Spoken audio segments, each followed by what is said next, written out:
Let's take a look. Republican colleagues or your allies who are concerned about your close relationship with Laura Loomer?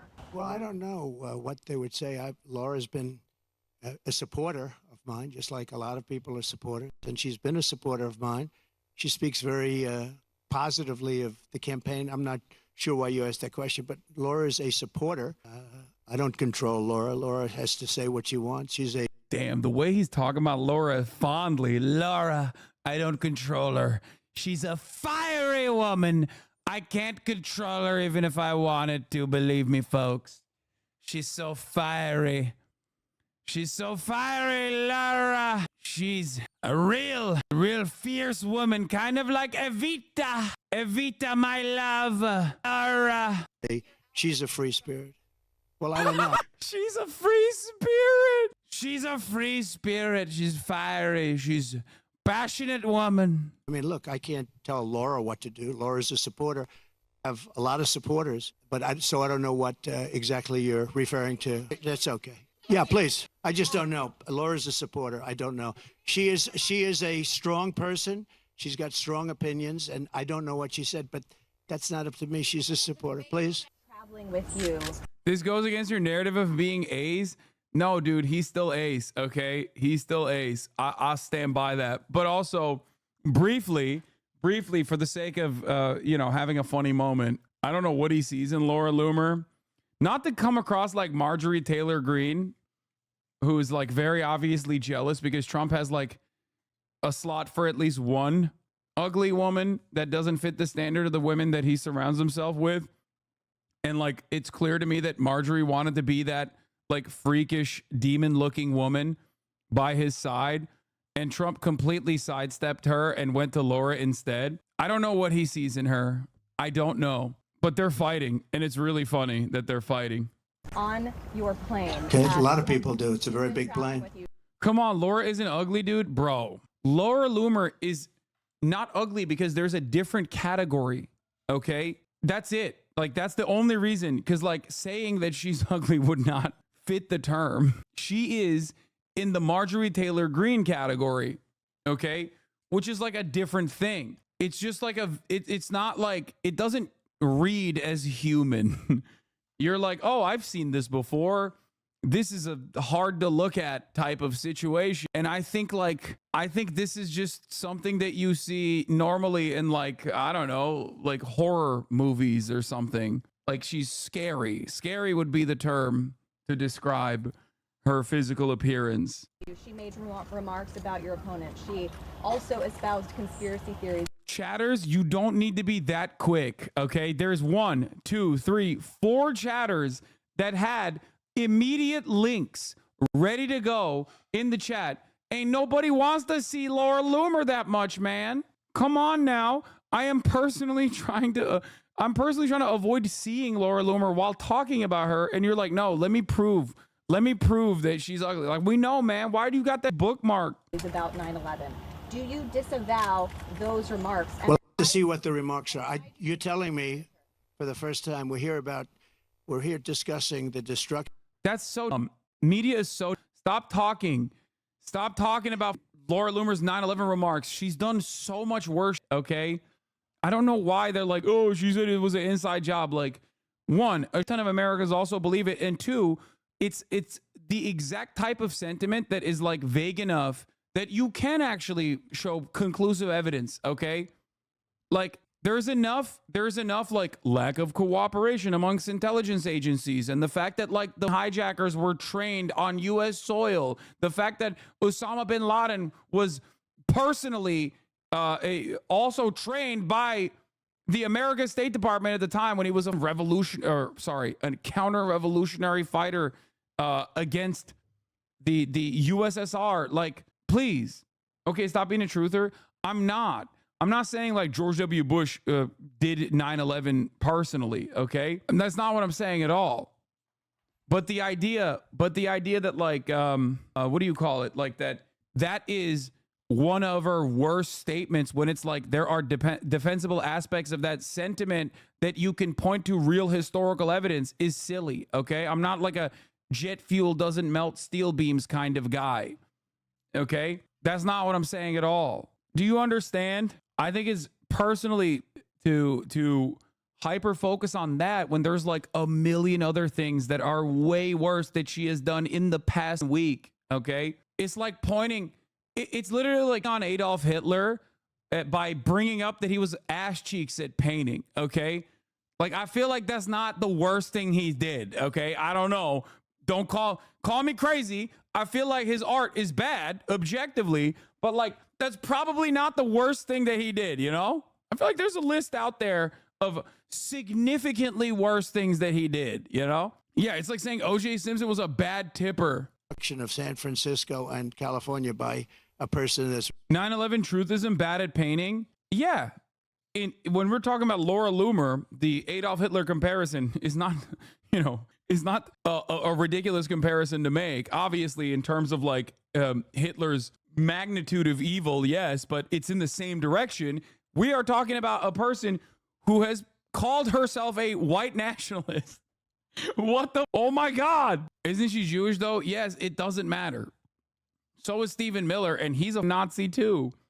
Running for president. So I don't even know what you're talking about. I do know that she may have said something based on what you're telling me, but I don't know what she said. Yeah, the media should ask about this. Aaron, your eyes look so good. You're like beautiful. Thank you. You're like an Aryan degenerate goddess. Thank you. I love it. Thank you. You're Aryan too. I know, but I'm Jewish. It's okay. The Nazis hate me. It's fine. The alt-right people want to put me in a gas chamber because they're obsessed with the Jews. I think they're just memeing on you, but it's okay. They're just jealous because I have big tits and an Ashkenazi IQ. Yes. All right. Here's the news conference. It's an honor that you're here. If you'd like to take some questions. This is where the Q&A begins. No. All right, I gotta pee. I'll be back. First of all, I know you've said that you will not do another debate. Some of your own Republican allies have come out and said that you missed the mark. That you missed. No. Excuse me. Most of my Republican allies had said I was great in the debate. You're just like a lot of other people at Fox. Well, why don't you say most 94% of the Republicans said I did phenomenally in the debate. Some said that I could have been tougher. I don't know how I could have been tougher when I said he's the worst president and she is the worst vice president in the history of our country. 94% of the Republicans, and the only one that wouldn't would maybe a Mitt Romney or somebody like that. But we've gotten great praise for the debate, and based on the polls, like Rasmussen being up 6 today, the first poll out, based on the polls, obviously I did well in the debate. Also, based on the debate polls, where I sometimes had, in one case, 92% win. So, look, you come from Fox. You shouldn't play the same game as everybody. Go ahead. Go ahead. What would you say to your Republican colleagues or your allies who are concerned about your close relationship with Laura Loomer? Well, I don't know what they would say. Laura's been a supporter of mine, just like a lot of people are supporters, and she's been a supporter of mine. She speaks very positively of the campaign. I'm not sure why you asked that question, but Laura is a supporter. Yes. I don't control Laura. Laura has to say what she wants. She's a free spirit. Well, I don't know. I mean, look, I can't tell Laura what to do. Laura's a supporter. I have a lot of supporters, but I don't know what exactly you're referring to. Mr. President. That's okay. Mr. President. Yeah, please. I just don't know. Laura's a supporter. I don't know. She is a strong person. She's got strong opinions, and I don't know what she said, but that's not up to me. She's a supporter. Please. Laura Loomer was traveling with you on your plane. Okay, a lot of people do. It's a very big plane. With you. She made remarks about your opponent. She also espoused conspiracy theories about 9/11. Do you disavow those remarks? Well, I have to see what the remarks are. You're telling me for the first time we're here discussing the destruction of San Francisco and California by a person that's running for president. So I don't even know what you're talking about.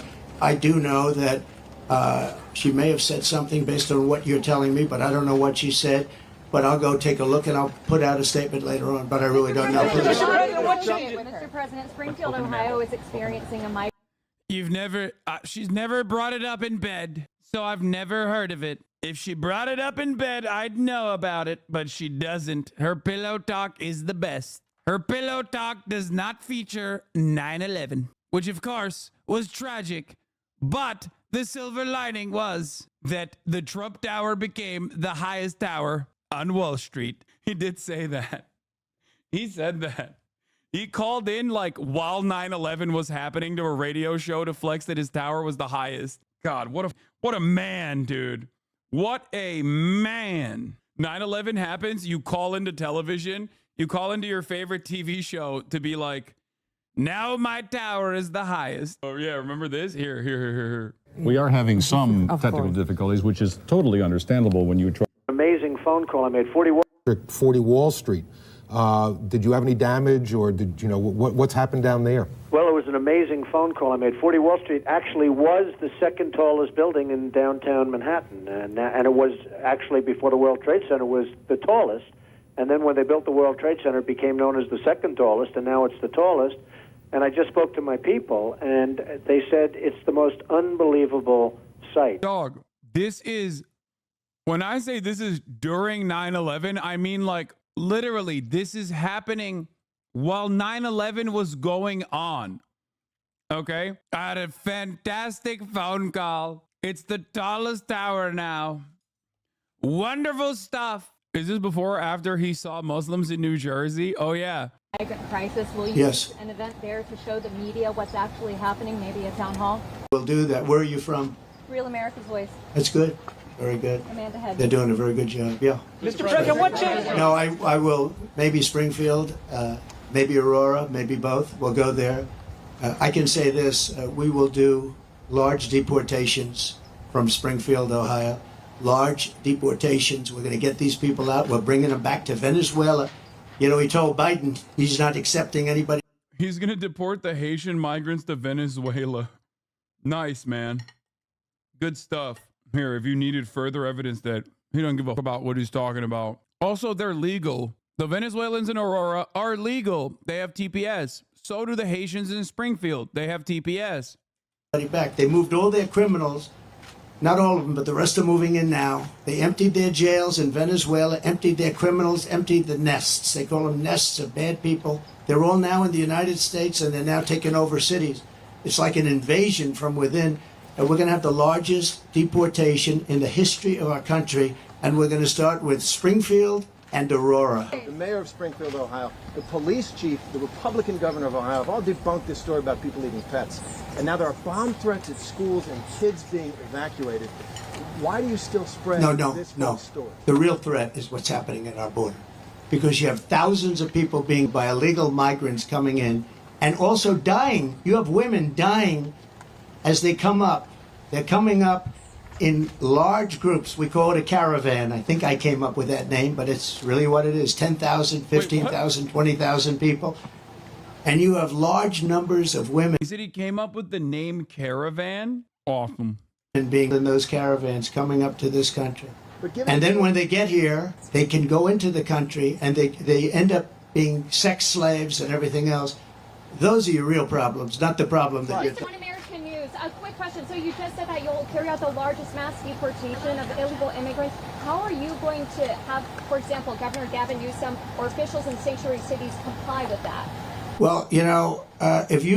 I like that for One America News, the problem isn't like mass deportation of, you know, it's One America News chatter. She's not asking the question of logistics to be like, this is cruel and unusual. She's just saying, here will be some hurdles for you. How do you see? Here will be some hurdles for you, like woke ass Governor Gavin Newsom. How will you overcome said hurdles? You go to the people of California, they don't want to have sanctuary cities anymore. They're tired of sanctuary cities. Sanctuary cities are really blocks that protect bad people from deportation and other problems. And they're going to do it. And our federal government has tremendous power, but we're not going to let... He did answer the school bomb threat question. He said, it doesn't matter. He said, that's not a problem. The real problem is the migrants. Okay? He did. He answered it. He's saying it don't matter that schools get bomb threats. It don't matter if like a couple of Haitians are like in the process or whatever. What matters is the migrants, which by the way, remember, this is the type of, that was the reason why everyone was very frustrated with Donald Trump in the 4 years of his administration, because he would do stuff like this all the time and his fan base went crazy. This is something that Americans need to be reminded of, but because the Democratic Party is such cowardly little babies that they won't invoke that. Like they won't even use this as an electorally beneficial front because they are completely captive on the immigrant agenda because they also went with a right-wing immigration bill, an anti-immigrant bill, which agreed to the underlying premise that immigration is a problem for national security. When you do that, it's very hard for you to go back on that. And then they doubled down, and then they tripled down, and then they quadrupled down. So now we're stuck. Good stuff. Great stuff. That states, even like California, even though I know it's largely sanctuary state, essentially, but we're not going to let that happen to the people of California. They want these people out. They're just as scared as everybody else. The people of Ohio are scared. Dog, you are so wrong, especially about California. Okay? That is so crazy that this is like, oh yeah, people in California they hate migrants. What are you talking about, dude? There's a reason why nobody ever talks about the border crisis in California, because it's not a problem at all. It's so, yeah, dude, people in California want to deport themselves. They hate it. Piece of scared. The people of Colorado, you have a governor there who's very weak. He doesn't know what to do. And he doesn't want to talk about it. A lot of it, as per your question, they don't want to talk about what's happening. They say it's so bad for the city. Let's not go public. Let's live with it for a little while. Maybe it'll go away. It's not going to go away. It's going to get worse. It's going to get so bad. You know what we're experiencing now is they're just getting settled in. There's 21 million people that have come in. They're just getting settled in.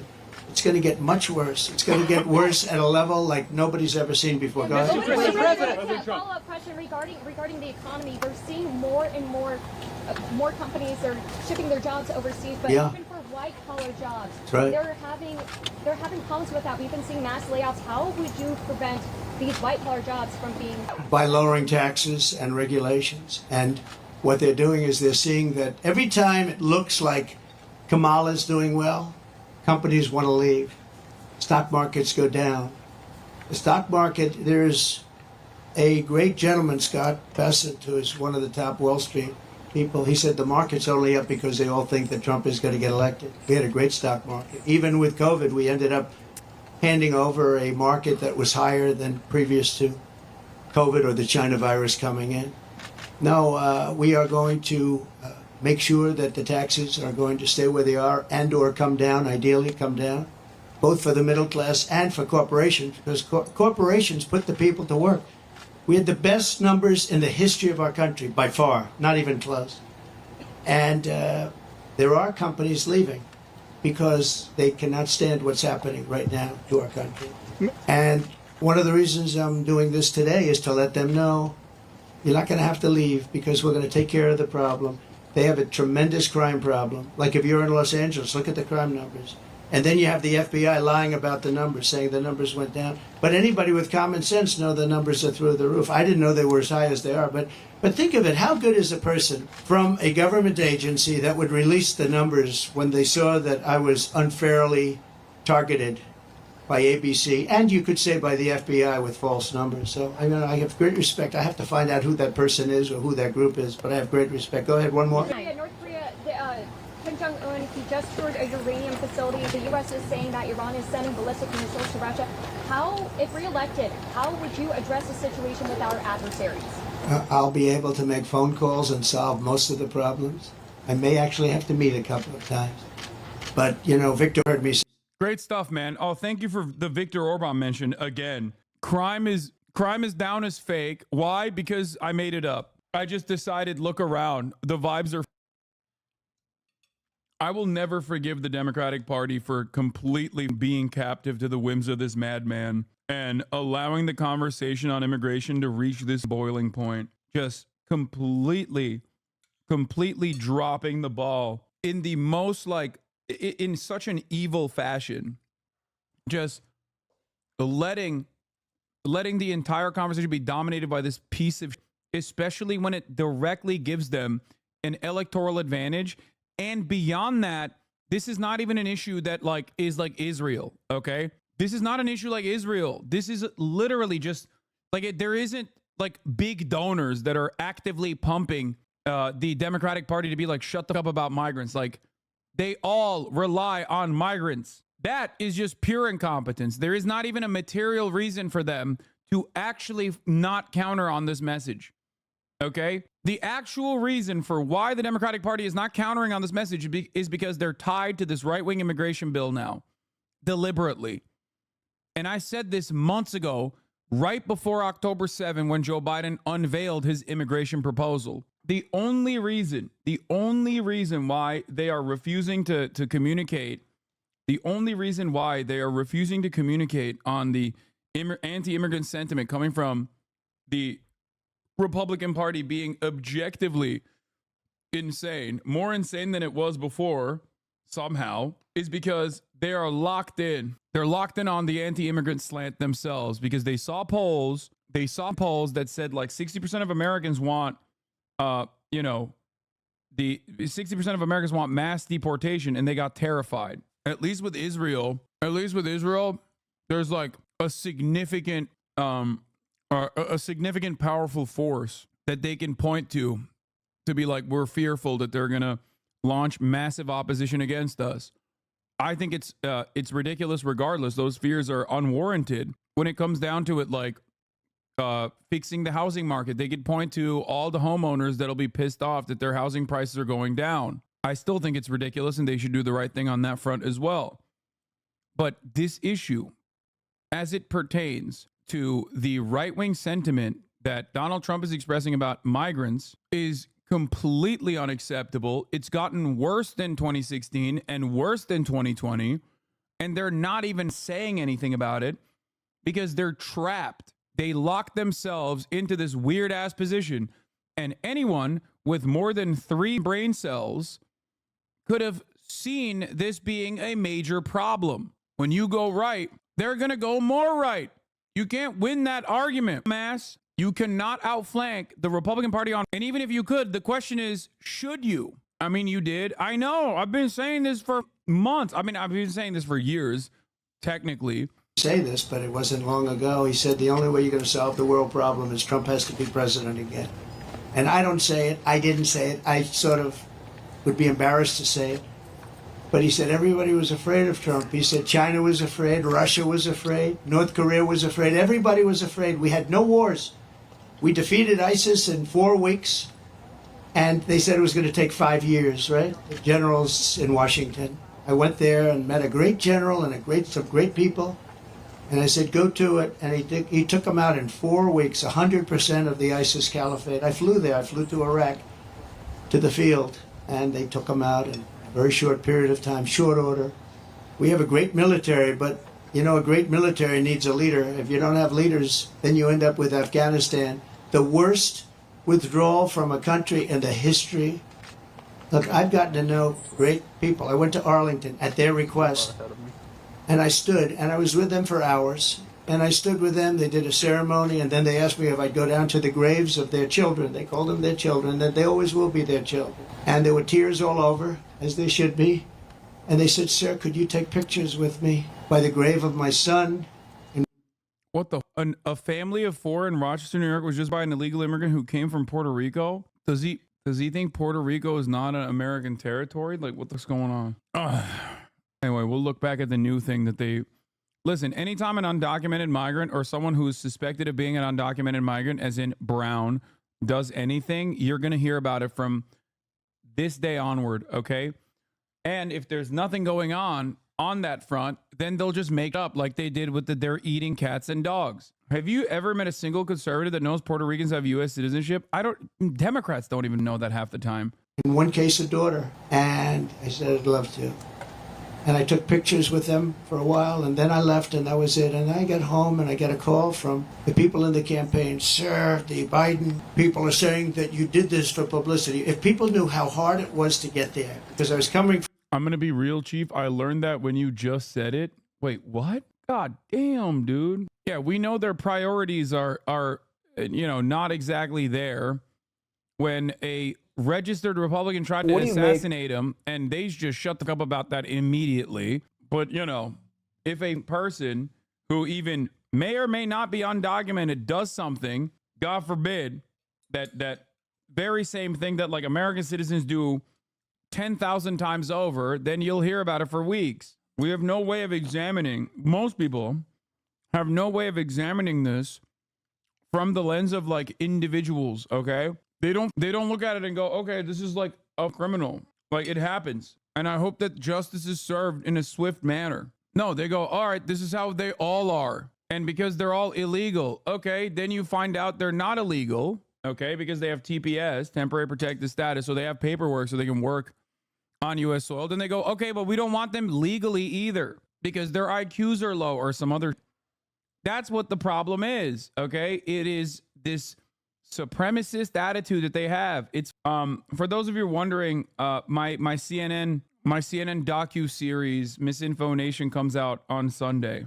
Of these comments from Trump. Well, let's start with the California thing. I mean, it simply is not true. He was saying if the votes were counted fairly, he would win California. As you rightly point out, obviously Ronald Reagan in 80 and 84 won, George H.W. Bush won in 1988. Since then, a Republican has not won statewide, and he will not either. He knows that, but it's just one more way to amplify his, really has been a frustration for him about the popular vote. I think that's what he's talking about here.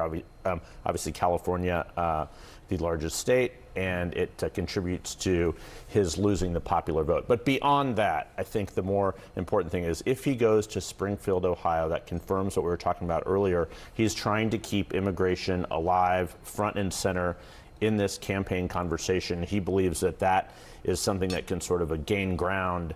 He's not trying to keep immigration alive front and center. He's trying to migrants, okay? The real principle behind this kind of movement and messaging is to basically whip up a racialized frenzy against the migrant population in this country. And considering that these are not undocumented migrants, but instead documented refugees with temporary protected status that happen to be black, it's very obvious that they do not even want the documented migrants to be here. They just don't want, they need an outgroup to, that's it. They need an outgroup to radicalize against. 2 bomb threats. They had to close 2 schools in Springfield. They had to close down City Hall. That he was unable to do at the debate. But imagine all that would do for that town of Springfield. Let's bring in Donnie O'Sullivan to the conversation as well. And on the topic of Afghanistan, Donnie, and then you can leap off on whatever fact check you see of import on this, because there is a lot. He said and seemed to indicate that there were 18 months in his presidency where there were no casualties in Afghanistan. That's not true. This was a period of time that actually spanned his presidency and Joe Biden's presidency. But he also seemed to rebuff suggestions that he had politicized the deaths of American service members by then going on to politicize the deaths of U.S. service members, saying just as if Kamala had shot them with a pistol in her hand. Brianna, I mean, I think just taking all of that press conference and what we've heard through the last few days, I mean, we're really through the looking glass here when it comes to, you know, you mentioned schools in Springfield, Ohio being shut down because of these conspiracy theories. One thing that did stand out to me there towards the end of what we took from the press conference was he was asked about whether he would start posting again regularly on X, formerly Twitter. Of course, he was kicked off off of Twitter after January 6th. He's now back on the platform thanks to Elon Musk, but he isn't posting regularly. I think that highlights something important here, which is, you know, easy to get lost in all the developments that is happening, is that the role of Elon Musk has in all of this, right? Because Laura Loomer, who most Americans probably have not heard of until this week, she was effectively cancelled. She was kicked off Twitter years ago. Musk brought her back. She now has millions of followers. Her posts are going viral all over the world. She has become and been made relevant in part by Elon Musk. And of course, you can see over the past few weeks all the other ways that Musk has been helping Trump, actively promoting posts and also hosting discussions with him. So I think that's just one thing to mention here. And just back to the idea that Trump doesn't know really what Laura Loomer is about. You don't have to dig hard for these posts. I mean, it's literally, it's every second post is something toxic, is something hateful from Laura Loomer. Daniel Dale, I mean, you've followed Trump and some of these dubious claims better than most. What did you take from that press conference? I thought you all did fantastic fact-checking, truly. You barely need me on this panel anymore. The California claim is absolutely accurate. I think it was great.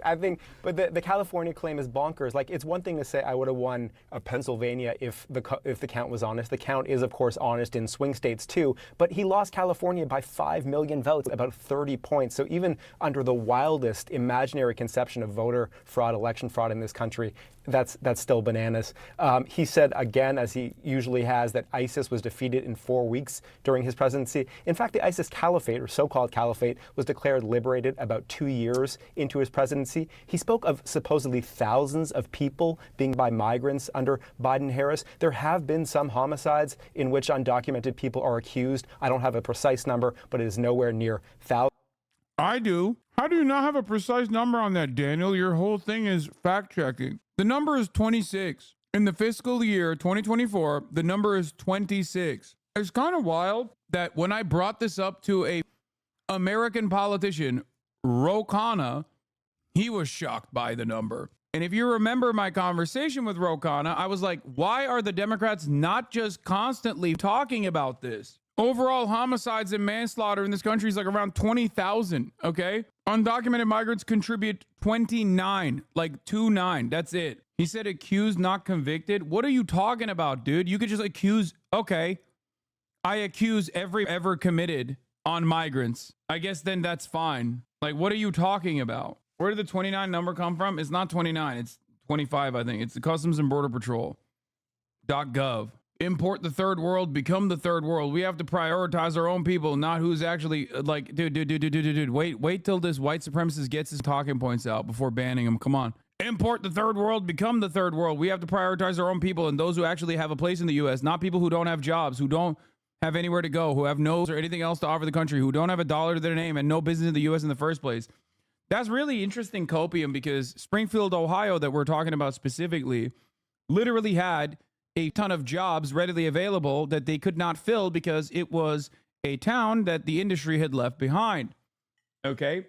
Springfield, Ohio got an influx of Haitian migrants specifically because there was need for working hands. They went there and they filled those roles. That's the reason why the guy typing this is definitely unemployed. Oh, 100%. Springfield, Ohio's taxable revenue increased as a consequence of this. Okay? By a lot. As a matter of fact, I think it was like, what, 25% increase in taxable revenue year over year. You just basically said a whole bunch of nonsense, okay? They're just people. Some of them are good. Some of them are bad. All of them are looking for the same things, okay? They're all looking for the same things to be able to get, to be able to make an honest living, to be able to have a roof over their heads, to be able to put food on the table, okay? And the economy has nursing student who works at a hospital, so not unemployed. Oh my God, dude. Don't get me fucking started on this, okay? I just wouldn't admit that if I were you. Because you just said something so stupid and so, like, every single thing that you brought up with respect to Springfield, Ohio is just wrong. Now that I've told you this, does that actually change your perspective at all? Do you think, will you question it a little bit more, the narratives that you've read into? Or are you going to double down? In order to become a nurse, as a nursing student, you read, right? You read stuff. You get tests. You have to, you have to have decent grades. Like, you have to exercise some level of critical thinking, which many nurses unfortunately lack sometimes, okay? I know a lot. Not all nurses are great, okay? I'll just say it. Having said that, like this one, it's not a requirement for the job. Anyway, does this make you reconsider? Does what I just told you make you reconsider your stance at all? Many nurses are as stupid as the cops they're married to. I'm imagining Andrew being married to a cop. Anyway, we're doing nurse slander out here, and our resident nurse is not even in the chat, and his brother is slandering him. Messed up. Okay, all jokes aside, I want to know if this guy like got any new takeaway from this, or if he just moved on. I don't know, man. I appreciate the dialogue, but I have to agree with Trump's plan. Wait, what? Dude, what do you mean you appreciate the dialogue? Did nothing go through? Like, did any of the information that I gave you register? Springfield, Ohio is in a state of disrepair before the Haitian migrants actually came in. The reason why they went there is because it's a very poor town that needed a lot of people working these jobs that were now readily available. That's the reason why they went there. They also did get those jobs. They also increased the state's taxable, or increased the city's taxable revenue by like 20%. Don't you think that that's a good thing overall? This is the exact same attitude that conservatives demonstrated with Hazleton, Pennsylvania. They were like, "Oh, we would rather have a town be left behind but remain white than have a bunch of Mexicans come here and actually revitalize the town." That's usually what happens. Now, the real question I have to ask you is, do you have this exact same kind of opinion of people that come from one state to the next? They're documented U.S. citizens, just like the Haitians are. They're not U.S. citizens, but they're documented. They're not like undocumented migrants, right? They have temporary protected status. They're refugees. They're working. They got the paperwork to be able to work. So do you have this kind of attitude when like there's an influx of people coming from, I don't know, California to Nevada? Yesterday, someone tried to make this argument. Also, they got, yeah, that's nice bathroom is right. They got TPS under Trump too, by the way. So that's the other part of the story that's like kind of silly. Venezuelans got TPS under Trump. Trump also greatly accelerated the sanctions on Venezuela that deliberately was to cause instability, deliberately to cause chaos inside of Venezuela, which of course led to a ton of more migrants coming to the United States of America. Now, it's not even a problem at all in terms of like Venezuelan people coming here. There's no issue with this. Because at the end of the day, the real problem always is that these guys are not able to unionize, right? They're not able to participate in the workforce in the same exact ways that the rest of the documented U.S. labor force works. The real solution is to allow them to give them the proper documentation and allow them to unionize alongside everybody else. From a location that was very far away, and yet they were having the ceremony, and I really felt, I had them up to Bedminster, most of the family members, and I got to... Fair enough argument. Oh, I accidentally banned him. Unban. Fair enough argument. America is a place where everyone is known for a melting pot for a reason. Do you think we should have any regulation on immigration or just let everyone in? I think anyone and everyone that wants to come into this country, as long as they don't have like a record that is like truly heinous or something, which you can literally look at if you process them, should be able to come in, yes. And if they want to work for an extended period of time, depending on the needs of the economy, because there might be certain instances where there's like too much of a certain type of labor, for example, or whatever. Those are like economic reasons as to why you would restrict certain aspects of it is a significantly better way to actually do national security. The irony, of course, is that this already happens, right? Like you have state by state, border crossers, I guess, amongst documented American citizens. Nobody ever bats an eye at that. No one ever goes, whoa, what if someone is a pedophile in the state of Florida and then they travel to the state of Ohio? It's like, yeah, we have a process to catch these people, but ultimately you're not ever going to make this argument to make like harder boundaries among states internally. The only difference is you personally think that these guys that are coming in are somehow nefarious, somehow bad. They're here for bad purpose. They're here to do evil things. What's Hasan's opinion on Tyler Oliveira's video on Springfield? It was the most Hitlerian YouTube video I've seen in a long time. To know them, they're great people. Their sons and daughter, just as though Kamala shot them with a pistol in her hand or his hand, by Biden and Kamala, they should have never left from that airfield. They should have left for Bagram. We should have never given up Bagram. Bagram now is controlled by China. The reason we shouldn't have given it up was not because of Afghanistan. The reason we shouldn't have given it up, 1 hour away from where China makes its nuclear weapons, and I wasn't giving it up. We were getting out quickly and effectively. I'm the one that got the numbers down to less than 5,000 soldiers. But I would have never left unless they fulfilled their obligations under an agreement. I had a wonderful agreement, but the agreement said you have to do this, this, this. They didn't do 3 of the first 5 things, so therefore they would have done it. Abdul was the leader. That's crazy that he just straight up said like Biden and Kamala Harris assassinated all of our soldiers. That's wild. And he wouldn't have done it. And he would have never done that to us. And just in finishing up with that, and I appreciate the question actually, but in finishing up with that, for 18 months, spoke to Abdul, over the phone for 18 months, not one American soldier was shot, or not one American soldier was even.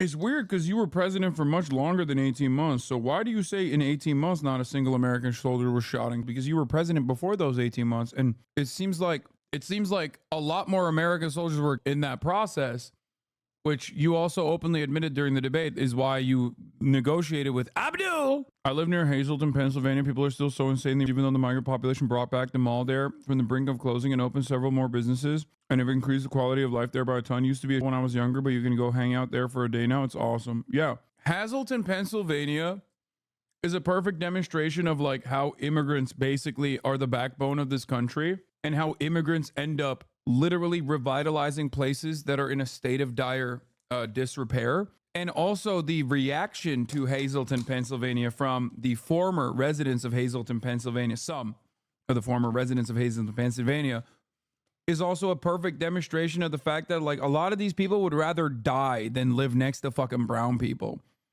Okay? Like there's like hella people straight up, like old, who would rather die than live next to a brown person. That's it. And Tucker Carlson used Hazleton as an example of a country, of a county whose demographic makeup changed dramatically. You have video. I've dealt with this issue before. This is not my first foray into the subject matter. Immigration is a major problem for me. Like the way we treat immigrants in this country is obviously something that I have personal feelings about. It's something that I've been covering for years and years, and I've noticed that like the Democratic Party has always capitulated, but nowadays they've like completely dropped the counter argument, the counter messaging, and beyond that, they don't even like demand any sort of like concessions from the Republicans. Yeah, this is from the woke George W. Bush Institute, summer of 2018. You know, those woke guys. This dude is always eating. Yes, I eat at the same time every day. If you come in here at the same time every day, you're going to watch me eat for a little bit. Okay. I apologize. I'm a human being and I spend 8 hours in front of the camera every day. And yes, in those 8 hours, one of those 8 hours, I'm going to be eating. You don't have to watch me eat though. You can just turn it off, or you can just, you know, watch the 3-minute ad break at the top of the hour, for example. But if you want to watch me eat uninterrupted, then all you need to do is subscribe for $6, even though it's 30% off right now. So I don't know what that means math wise, or for free with a Twitch Prime. You too can watch me eat uninterrupted. Do you respond to someone commenting on how you eat at the same time every day? Pretty much.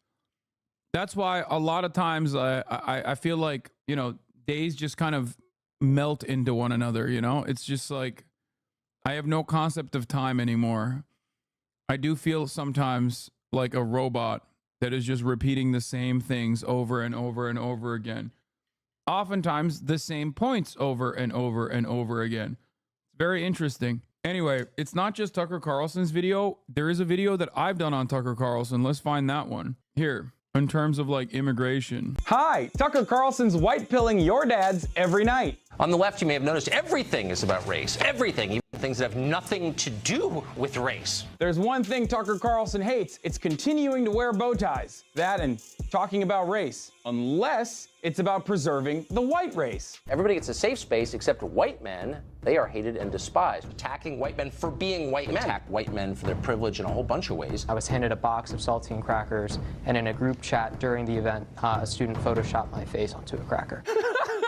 This is what Isn't it funny that like dudes who used to be a part of this community, or at least adjacent to this community back when I used to make these videos, unironically now behaving exactly the same way as that kid that went on Tucker Carlson? I'm of course talking about Boner Chelly's fan base and how much they get mad about anti-white. Tucker Carlson's doing with Bill O'Reilly's coveted 8 p.m. slot on Fox News, which is currently the 3rd most popular cable news show in the country. By the way, just to pause, I assume that's a slur against your ethnicity, correct? I've talked about this on my Twitch a lot, but only the most important subjects are covered on Tucker's show, like white, which is in fact something that the left is advocating for, apparently.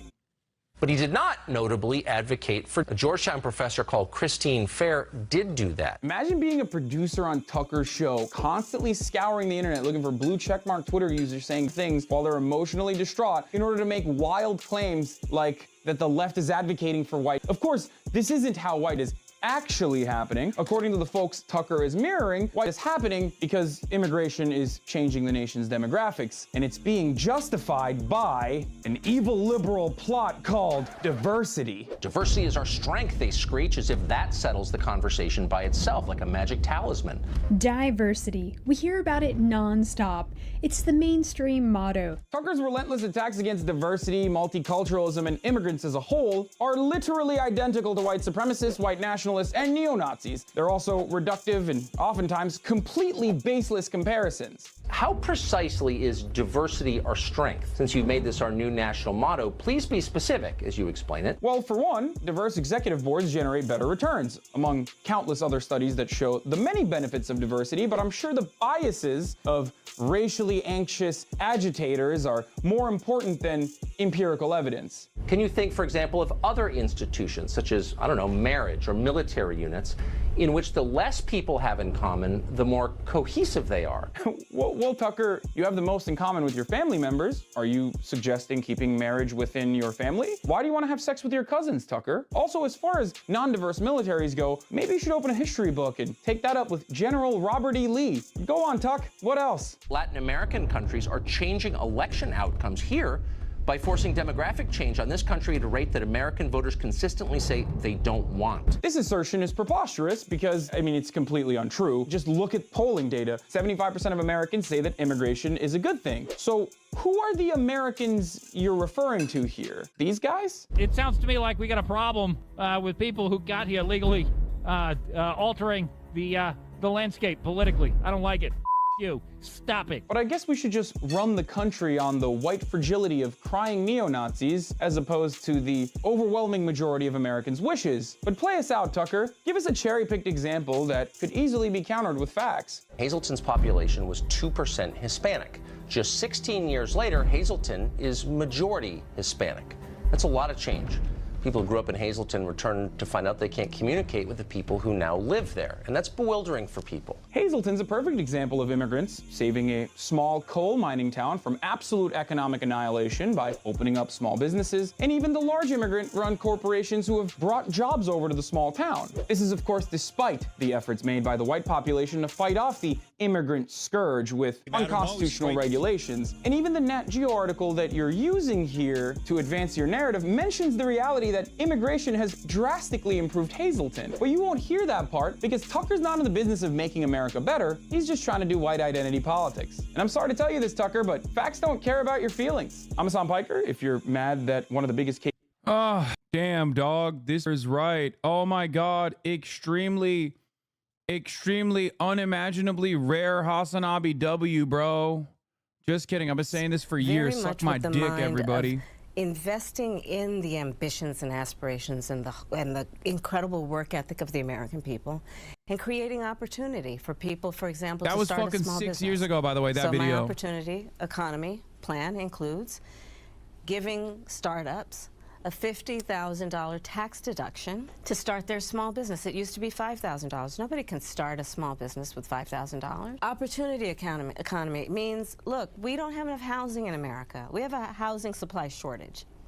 And what that means, in particular for so many younger Americans, the American dream is elusive. It's just actually not attainable. To help people who just want to get their foot in the door, literally.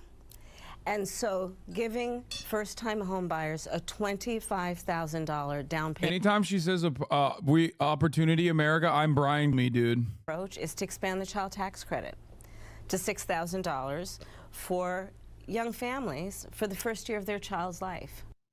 Americans need help.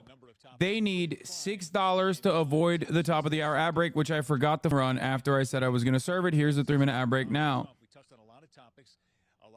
20K viewers, you fell off, picker. Of course, we'll post the entire thing on our website as well, where you'll also find our recent interview conducted earlier this cycle with former President Donald Trump. Of course, we want to put as much information in your minds and in your... What is this, like, piece by piece Knowing how the other shoe drop really took the air out of these policies. Okay, this is ass that they're like, this is what they're doing. Anyway, exact same that happened in Hazleton that I talked about in that Tucker Carlson video is happening in Springfield right now. Like, are there going to be issues? Are there going to be issues in an area where there's an influx of migrants? 2 elementary schools were forced to evacuate after receiving threats in Springfield, Ohio on Thursday. Another middle school was closed. This comes as Trump and other Republicans continue spreading dehumanizing lies about Haitian immigrants in that country stealing neighborhood pets.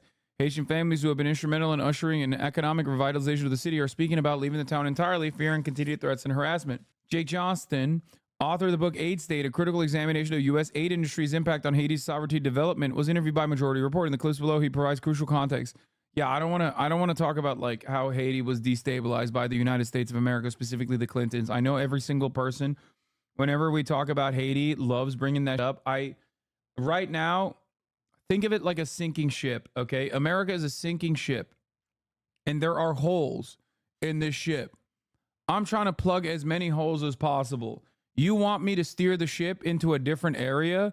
I'm not trying to do that. I'm trying to just plug the holes, okay? And I feel like with the way that American political discourse has evolved over the course of these past couple of years, the more holes I plug, the more there are new holes.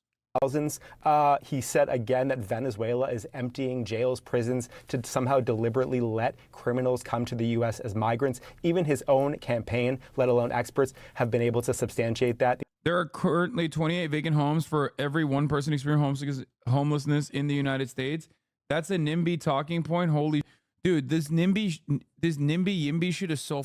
That's not a NIMBY talking point. Okay, it is correct. We don't only have a lack of housing units, which is a major problem, but that also points to the reality that housing being used as a vehicle for upward social mobility, as a mechanism to generate wealth for yourself, is at the heart of this issue.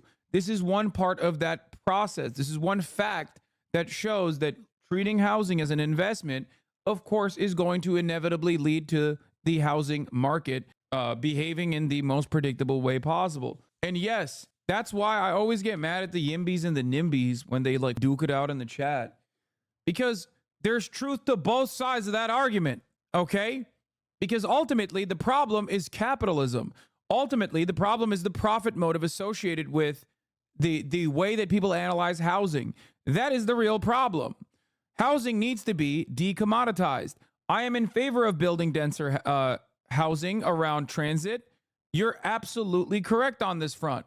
That's why every time I talk about this issue, Yimbys think I'm a Yimby. And every time I also talk about this issue, Nimbys think I'm a Nimby. Which, by the way, Steph Curry is the actual NIMBY in this situation. But a lot of Yimbys who are, yes, in my backyarders, the urbanists, okay, in my opinion, openly rely far too much on market conditions when in fact the actual system is fundamentally broken as a direct consequence of market conditions. If you have a bunch of upper middle class people who own homes and see their housing value as a direct way to generate net worth for themselves, and as a asset that they can leverage against and borrow against, then they always want to make sure that their housing value goes up. How do you make that housing value go up? By reducing supply or limiting supply. Okay? One of the biggest problems with housing in this country is, in my opinion, a lack of government intervention. Okay? A lack of direct government intervention. That's what needs to happen. And the irony is, given that there are more renters than there are owners of homes, that the democratic process would allow government intervention in this process. Problem is, renters are poorer than homeowners. And therefore, homeowners and their attitude matters more. They're high propensity voters. If you're a renter, you're probably a lower propensity voter than a homeowner. This is the real problem in a place like California, where we can look for new initiatives year over year in an effort to at least attempt to decommodify housing.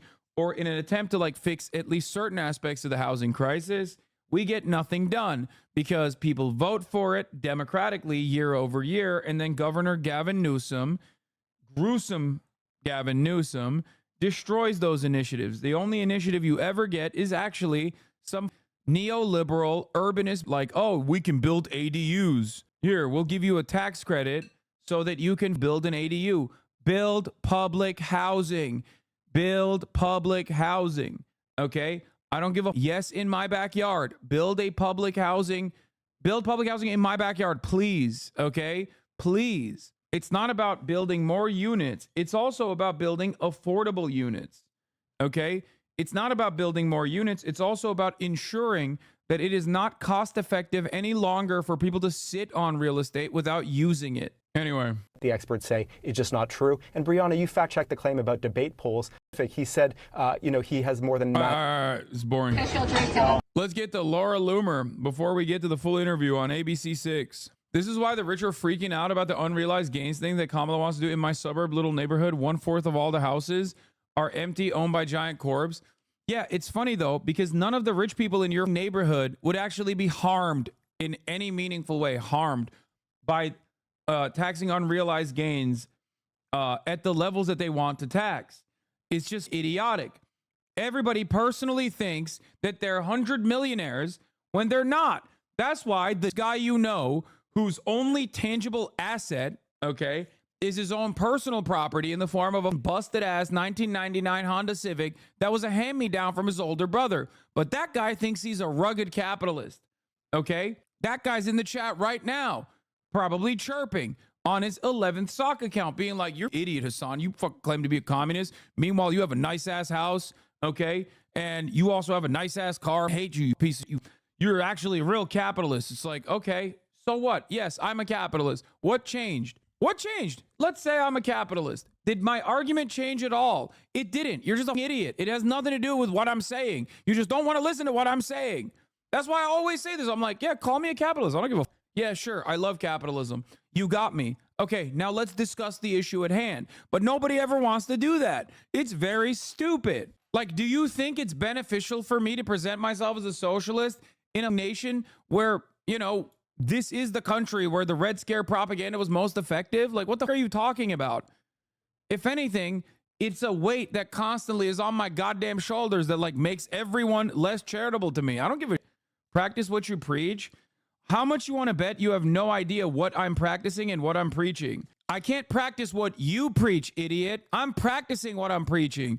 It's just I'm not practicing what you think I'm preaching. That's the problem. We're not going to have this conversation a million times over. If you think I'm a capitalist, then yeah, I am. I'm the biggest capitalist you've ever done seen. Who gives a... Now let's talk about the actual issues that matter,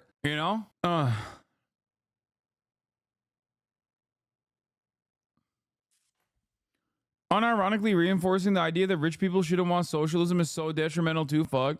I mean, I get why people are hostile towards that sort of thing. It makes sense because plenty of people whose extraction of revenue requires them to hire workers, yes, automatically develop that kind of attitude where they're like, oh, I don't want the system to change at all. This is how I make my money. The difference, however, is that it doesn't matter for me because I'm the one who's working. Yeah.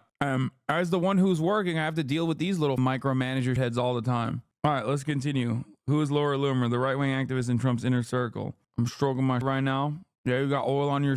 This is far-right activist Laura Loomer and white nationalist Nick Fuentes, cheering to the hostile takeover of the Republican Party. Absolutely. And they're not wrong. Both met personally with Donald Trump.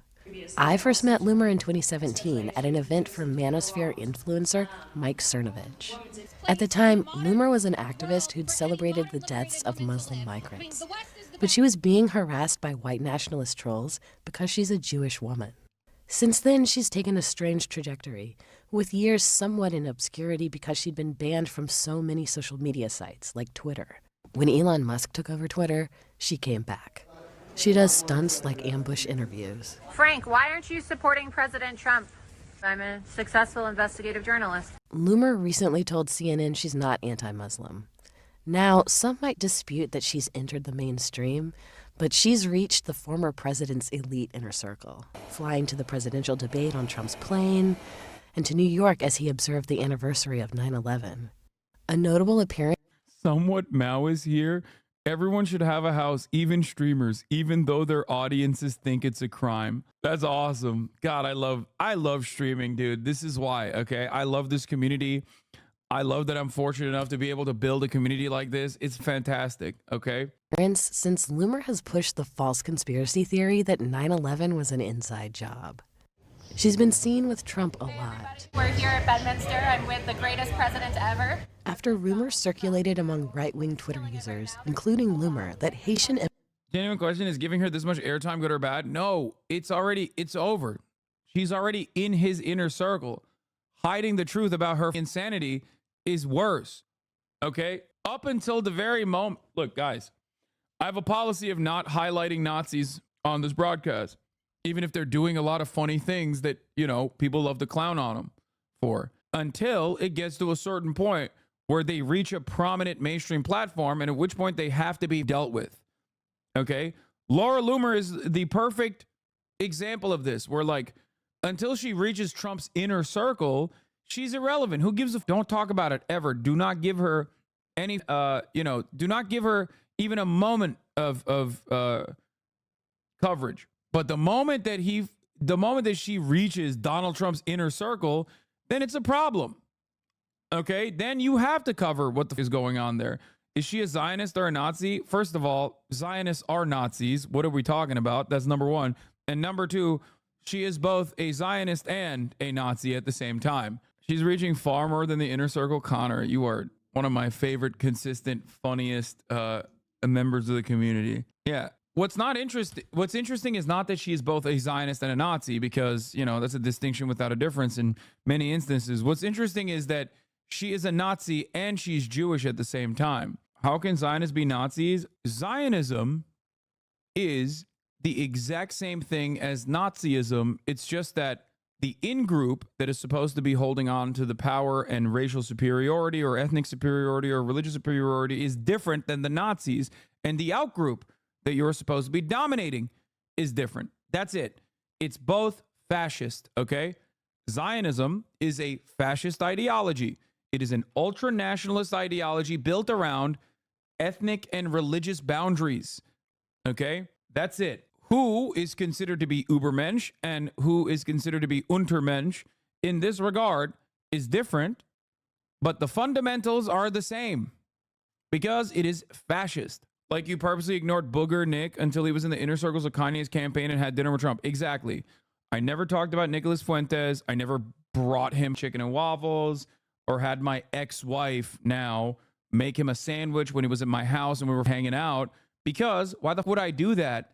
Why would I give him a prominent role? Why would I platform him? That is insane, because I'm not a Nazi like some people. You know, you banned the shit out of me. Wait, where's that chatter? You banned the shit out of me a few years ago for sending a Fuentes link. Yeah, of course. You know what's really funny about that? I do that and then people get real mad. They're like, oh, how dare you do that? Some people are understanding, like Hellbender, 62-month subscriber. Other people see that and literally clip it on Reddit and post it on the Boner Chelly community, be like, Hasan can't take criticism. That's why he banned a long-term community member. I'm like, yeah, you should know better. Anyway. Immigrants are eating people's pets in Ohio. Trump repeated the claim in the debate. They're eating the dogs, the people that came in. I spoke to Loomer before the debate. She told me she's attacked as a childless woman who devotes all her time to a man who will never pay attention to her, meaning Trump. But Trump does pay attention to her and reads her reports. Laura, how are you? You look so beautiful, as always. You don't want to be Loomered. If you're Loomered, you're in deep trouble. Trump! Oh! Good morning, everybody. My name is Laura Loomer. She ran for Congress twice and lost. But she told me she built a constituency among the very pro-Trump voters in the Villages, a retirement community that's important in Florida Republican politics. She called them Boomers for Loomer, and they were paying attention when she began attacking Governor Ron DeSantis for having the temerity to run for president against Trump. You are never going to be president of the United States of America. Loomer told me one of her donors let it slip that DeSantis was running for president in 2021. So on the first stop on the descent, stood in front with a Trump sign and a t-shirt.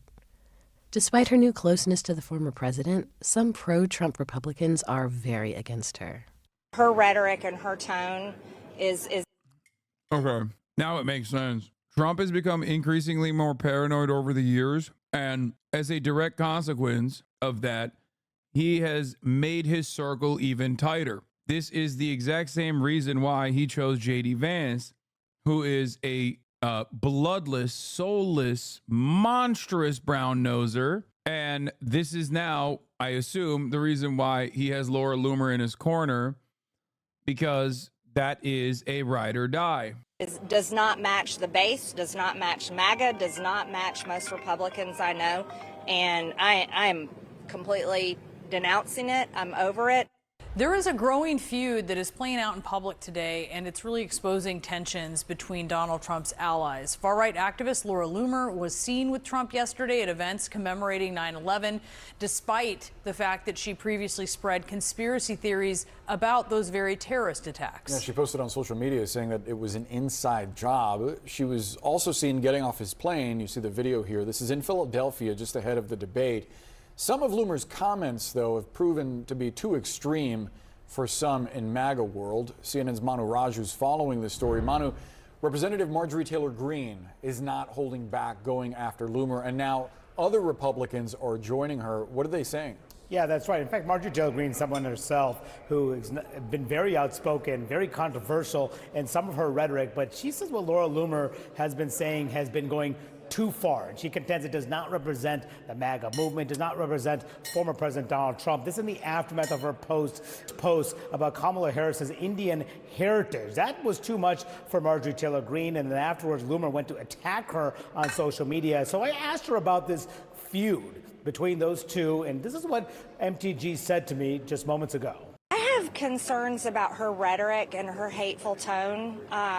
To me, many of the comments that she makes. Oh my God, I just realized maybe Marjorie Taylor Greene hates her because she's Jewish. Before I said Marjorie Taylor Greene hates her because like Trump can only have one ugly, like freakish looking demonic woman in his corner. And like first it was Sarah Huckabee Sanders, and then now it's, it was supposed to be Marjorie Taylor Greene, but like kind of Laura Loomer just like came in and, cast her aside. And I thought maybe that was the reason, but now I'm thinking it could be because don't forget Alina Hubba. Alina Hubba is a smoke show. What do you mean? Alina Hubba? Are you crazy? Donald Trump does not give a shit about what women do beyond the fact that they just look good behind him and like other dudes think that that's sick. The two angles that I think MTG, the 2 or 3 different angles here, okay? One, it could be because Marjorie Taylor Greene is anti-Semitic and thinks that Jews have space lasers, which, by the way, she used to think that before Israel said they're working on an actual space laser. That has nothing to do with what Marjorie Taylor Greene was saying. That's totally besides the point. But she used to say Jews have space lasers, and maybe she's mad that, she wants it in the hands of America, and she probably thinks that Laura Loomer knows where the space laser is. That could be one reason. The other reason could be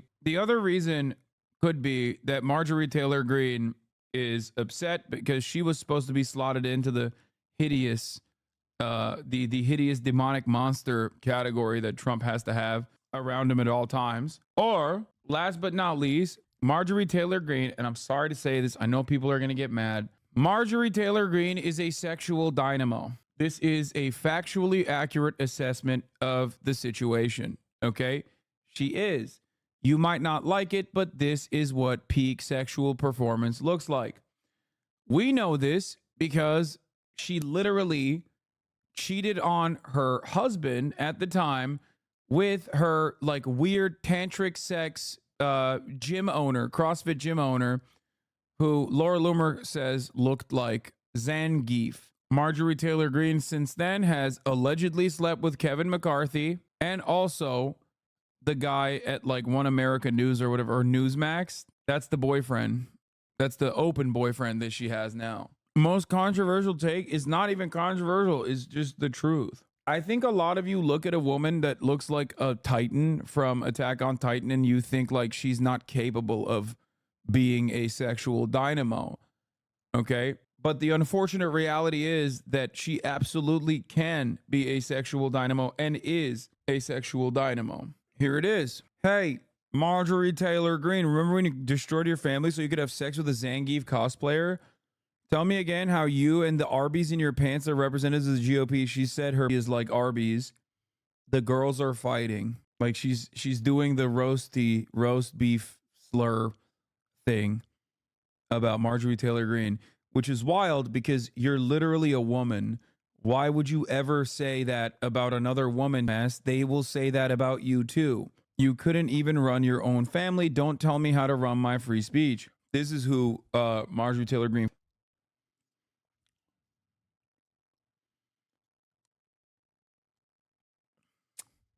Embattled QAnon Congresswoman Marjorie Taylor Greene openly cheated on her husband of 25 years with a polyamorous tantric sex guru and then moved on to another affair with the manager at her gym. This is, I mean, come on, guys. You know this at least. I've covered it a lot.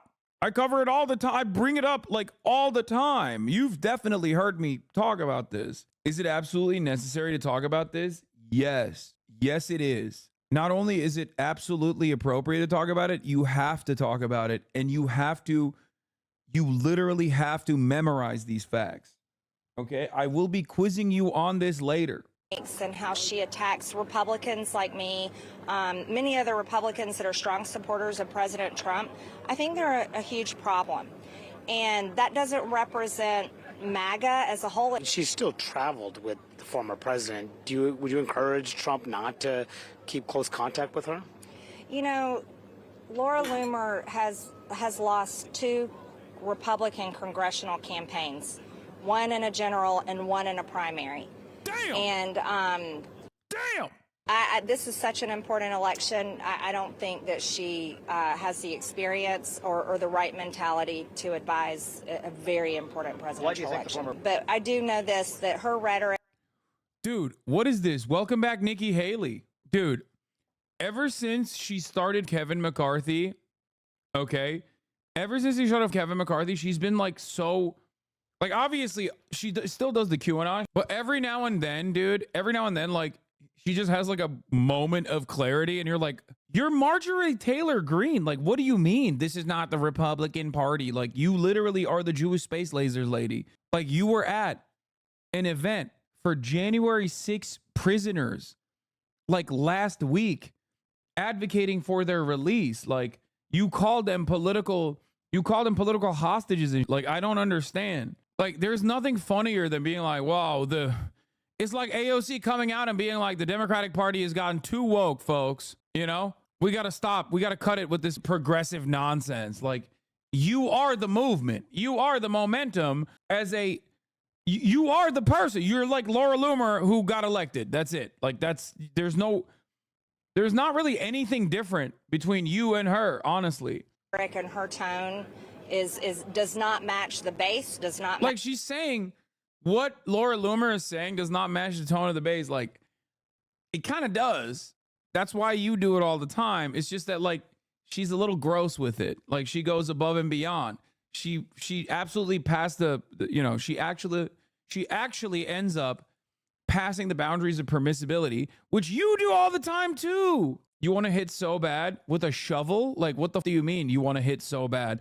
I want to hit myself in the head with a shovel instead of thinking about that. That's insane. You see that thing from the corner of your eye in the middle of the night, okay?